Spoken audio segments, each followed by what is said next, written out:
Give us 5. Coop, we got another defensive commitment. Me and you didn't get to talk about this a lot here, so the people can hear your thoughts. But, of course, my excitement's there. You got a commitment from our boy, Brian Harris. Brian Harris is out of Mandarin down there in Jacksonville, Florida. Mandarin High School. Comes in 6'4", 290, and he's legitimately measuring at the 6'4"-ish range and at 290 pounds as a high schooler. And he brings in a lot of nice tools. Consensus composite, roughly 3-star player. Rivals has him as a 4-star, top 20 defensive lineman in the country. Coop, I want you to give us your initial thoughts on this. As much as I hate to say this, when you see Penn State going hard after a defensive lineman, those guys usually have an attacking style. That's the, when we lost out last year on a couple of guys, lost out to one specifically, we'll leave it there. That's the attacking style defensive lineman. And I like this, number one, because I have an uncle named Brian Harris who is a huge Polk fan. So this kind of is a fun one. Spelled differently. Brian is spelled differently, but shout out to my Uncle Brian. We'll see you this weekend.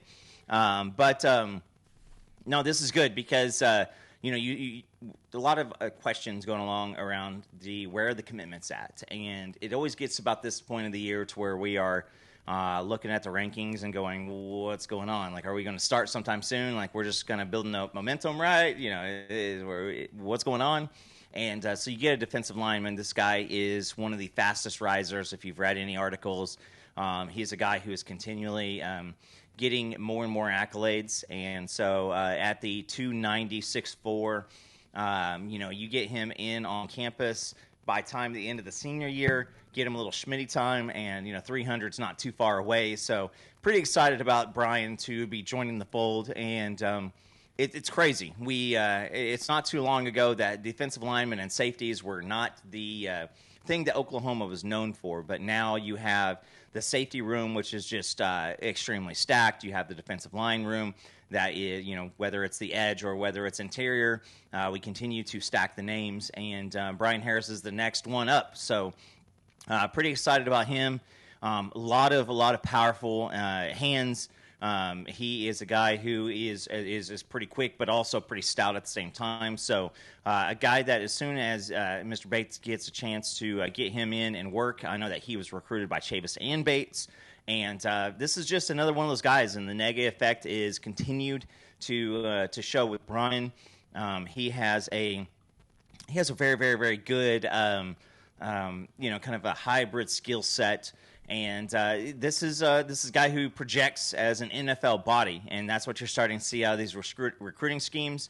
Is you want to see guys who are, have the measurables that are going to go to the league, and you get them into campus in 3 or 4 years, as they say on the commitments, taking their talents for the next 3 or 4 years. This is a guy who really, if he maxes out, this is a potential 3-year guy, and so pretty good setup there. We continue to get guys out of Florida, and it's never a bad thing. Never at all. And you made a point there. You got Chavis as well as Bates both recruiting him, and mainly because for the uninitiated that don't know why, he plays edge. You can see in the videos here, in his huddle video, he plays edge down there at Mandarin, even at 290. That's a big boy to be playing at the edge spot. And just like you said, Coop, when he gets here to Oklahoma and Schmitty gets his hands on him, he's gonna have him doing some stuff. And he should get up there in a good 3. I think he'll be 300 by the time he gets here. Unless, that Florida sweat really actually makes him stay around 290 as he get those gains, because it's pretty hot down there. But he could come in at 300, and they can get him to 310 easily over the spring, especially if he enrolls early. If he's not an early enrollee, I expect by the end of his freshman year him to be 310, 315, because he has the frame and everything for it. And watching him talk about why he picked Oklahoma and everything was pretty intriguing. He wants people to have no question. And I think the staff did a really good job of recruiting him to give him the feeling that this is the place to be. But watching him on tape, Shout out to our resident Texas fan, Ben G. Appreciate you pulling up. He's right. He looks good on tape, and he's very raw, which is really good, right? Even as a raw player, he looks really good on the tape, and he can play, like I said, interior or play on the edge. And if he maintains the speed at that size to do that, Oklahoma just got themselves a steal. And, you know, Coop, you mentioned it, Nagy pointed this out. He said this even on the socials, that it starts in the trenches, and you can see that they're pushing for big boys like this on a regular basis. Now, it's funny because, again, you made a really good point a minute ago, Coop, that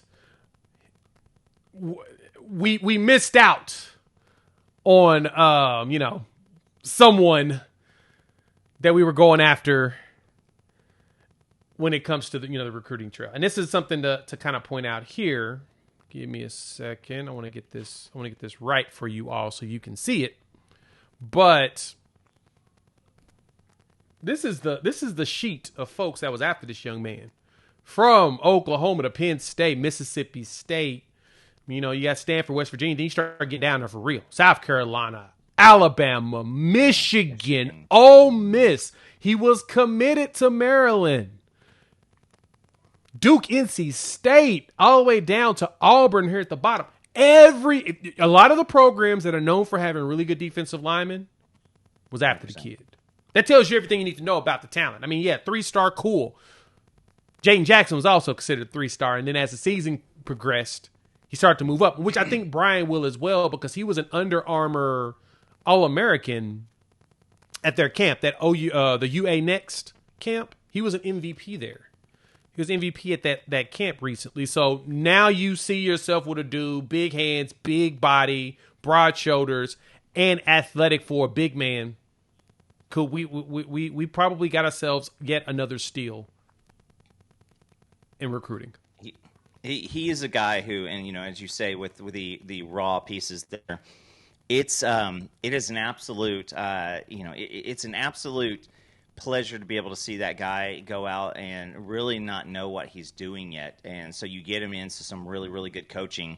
I mean, right now it is pure instinct and athletic ability.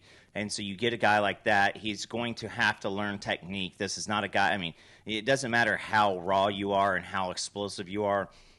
The technique has to come, because you know the guys that you're going to be going up against are going to be technically sound, and you know, for the most part, especially in the SEC in the trenches. And so you get him to come in here. He will not be asked to be a superstar, you know, year one. He'll be asked to come in and put in the good work and to try to penetrate the depth chart, and you know, maybe that too deep. But you see him lining up wide, and a lot of his tape. And one of the things that really, really caught my eye on him is when you watch a lot of this tape.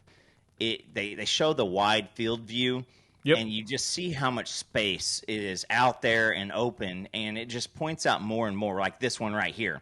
Look how much space you see right there on that field, and that field also looks like something I wouldn't want to play on, but nonetheless. That one's a little bit better, but nonetheless, you see how much space is out there, and you know what it means for the trenches, because if you can blow up the line of scrimmage and if you can get in there and do some damage, all of a sudden the rest of that field don't matter, because the quarterback is no longer on schedule. He's going to have to react to the defensive lineman crashing down on him, and dude lining up at the edge at 290. I mean, it's just something that you haven't seen a lot. It's no longer OU taking guys that are in the 250s, 260s and hoping that you can bulk them up with the meal plan, but now taking guys closer to that 300 mark, and that's what you need. Is you got to have boys who are going to come out here, put on the LBs, and you know, be able to hold up, because it's a war every single week. And as you say, you know, with you know, teams like Texas, teams like South Carolina, Alabama, Auburn, you have to have guys in the trenches who are going to be monsters, and a little bit of mutants there. And so I think that Brian Harris has a mutant in him, and I am really, really excited to see what he can do once he gets here. Me too. I expect big things out of Brian Harris. He was one. When I saw his tape, I was like, yeah. And you're right, Coop. You're gonna get some guys in the 250, 260 range, especially if you feel like they're a really good project that you see the upside on. But you don't have to only get those. you're going to spend, as you said, more time getting guys in the 270, 290, heck, 300-pound range day one that has the speed and athleticism you need on the defensive line. That's how you're going to be successful in the SEC. Keeping it a buck, you're going to win some 5 stars and all of that, but you're also going to win a lot of high 4s and some very high 3s that people don't see or recognize immediately. And I think that's where Jim Nagy comes into play. He's going to look for those NFL traits in the high school ranks, and if he sees them, he's going to go after them. He's going to say, no, go after this kid because he has the traits that you will appreciate going forward. So love that pickup. Question is, what's next? Yeah. Well, Oklahoma has some big recruiting weekends coming up, especially all the way through June. Visit season is about to blow up. Thank y'all for pulling up. Hit the like button if you're new to the channel. Subscribe, rate us, review us, give us 5